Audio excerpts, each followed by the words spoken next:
Bonjour, bonsoir bien-aimés dans le Seigneur. C'est votre frère Cédric Néhémie depuis l'Allemagne à Francfort. La parole prophétique de ce matin ou ce soir, selon l'heure à laquelle vous vous trouvez, se trouve dans Jean chapitre 10 verset 27. La Bible dit « Mes brebis entendent ma voix. Je les connais, elles me suivent. Mes brebis entendent ma voix. » L'objectif de Dieu dans nos vies, c'est qu'on puisse le suivre.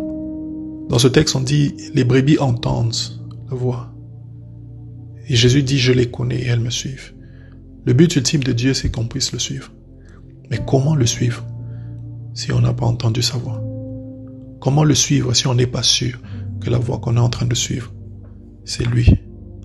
Comment le suivre si on ne sait pas si ce sont nos propres désirs, nos propres ambitions qui ont placé ce fardeau sur notre cœur? Nous nous trouvons toujours, à un moment ou à un autre, devant ce dilemme. C'est lui de savoir si le chemin qu'on emprunte est le bon. Si c'est Dieu qui nous a envoyés. Si la voix que nous avons entendue, la direction que nous avons reçue, venait vraiment de Dieu. Si le chemin qui est devant nous, que nous sommes sur le point d'emprunter, est celui que Dieu veut pour nous. Est-ce que Dieu a parlé? Si l'école où on veut aller, c'est celle dans laquelle Dieu nous attend.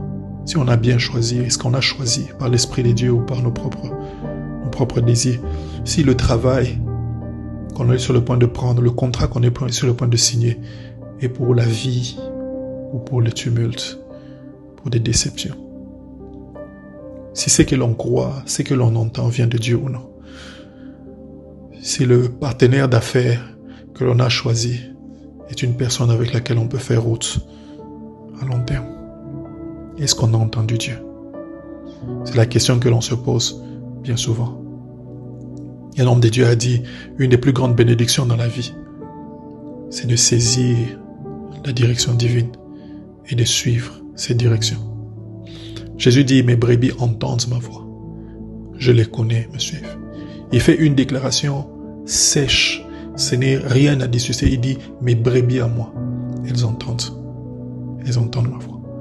Nous naissons tous dans la vie chrétienne avec la capacité d'entendre la voix du berger. Tous ceux qui sont nés de Dieu ont la capacité d'entendre cette voix. Et souvent, alors qu'on l'entend, on ne sait pas la discerner de plusieurs autres voix. Comment la discerner? Comment savoir si c'est Dieu? Comment faire la différence entre ce que j'entends et ce que je désire? Et la voix de Dieu. Comment le faire? Une des choses simples qui nous permet de saisir ou de discerner la voix de Dieu, c'est encore cette voix longtemps prêchée, toujours mise en avant et que nous ne cesserons de dire, de s'attacher aux Écritures. La Bible est une forme de recueil des pensées de Dieu. La Bible, c'est un peu comme un enregistrement de la voix de Dieu. Quand tu écoutes un enregistrement d'une personne qui parle des heures et des heures, tu apprends à connaître cette voix. Tu apprends à savoir les intonations. Tu apprends à connaître l'accent. Tu apprends à savoir les humours. Tu retiens même certaines histoires. Et si jamais par bonheur vous entendez cette voix en dehors de cet enregistrement, vous ne manquez pas de la reconnaître. Celui qui s'attache à la parole de Dieu, c'est comme quelqu'un qui entend cet enregistrement jour après jour, nuit et jour. Cette personne apprend à connaître la voix de Dieu, comprend, n'est-ce pas, ses intentions, apprend à comprendre la façon de réfléchir, de penser de Dieu. Cette personne comprend les opinions de Dieu sur le péché, sur la grâce, sur le diable, sur le travail, sur la patience. Cette personne apprend les plans de